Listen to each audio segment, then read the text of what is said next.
உலகின் 8வது அதிசயம் எதுவென்று தெரியுமா? இல்லை, உலகின் மிகப்பெரிய இந்து கோவில்தான் எங்குள்ளது என்று தெரியுமா?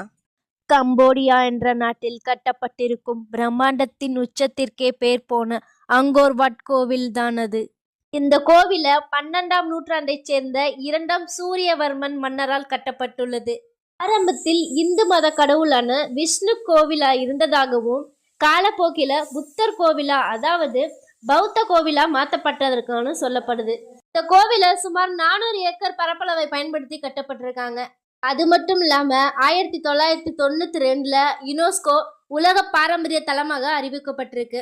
எங்கும் தமிழன் எதிலும் தமிழன்ற மாதிரி தமிழனோட கலாச்சாரத்தை சுட்டிக்காட்டி இந்த கோவிலோட சுவற்றுல ராமாயணம் மகாபாரதம் காட்சிகளை கொண்டு சிற்பக்கலைகள் செதுக்கப்பட்டுள்ளன. சோழ மன்னரால் கட்டப்பட்ட தஞ்சை பெரிய கோவிலின் கட்டிடக்கலையை போன்று அந்த காலத்துல தான் இந்த அங்கோர் வாட் கோவிலையும் கட்டப்பட்டிருக்காங்க.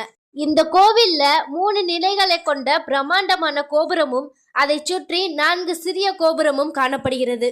உலகின் மிக பெரிய சுற்றுலா தலமாகவும் அதிகமான மக்களால் பார்வையிடப்படும் இடமாகவும் இந்த அங்கோர் வாட் கோவில் அமைந்துள்ளது. இந்த கோவிலின் 4 பக்க சுற்றுச்சுவர்கள் 3 கிலோமீட்டர் நீளமுடையவையாம்.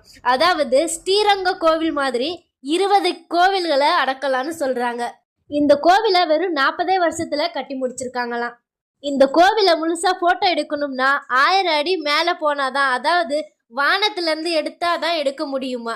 மேல இருந்து கோவிலை பார்க்கறதுக்கு 3 அடுக்குகளாக காட்சியளிக்கிறது. முதல் அடுக்கில் உள்ள சுவர்ல ராமாயணம் மகாபாரதம் காட்சிகளை சிற்பங்களாக செதுக்கப்பட்டிருக்காங்க. 2ஆம் அடுக்கில் 4 திசைகளிலும் பெரிய சதுர வடிவில் தொட்டிகள் கட்டப்பட்டுள்ளது. 3ஆம் அடுக்கில் விண்ணை நோக்கி உயர்ந்துள்ள 5 கோபுரங்களாக காட்சி தருகிறது. கடைசியா சொல்ல போனோம்னா தமிழனால் கட்டப்பட்ட மிக பிரம்மாண்டமான கோவில் தமிழ்நாட்டிலே இல்லைன்னு தான் சொல்லணும்.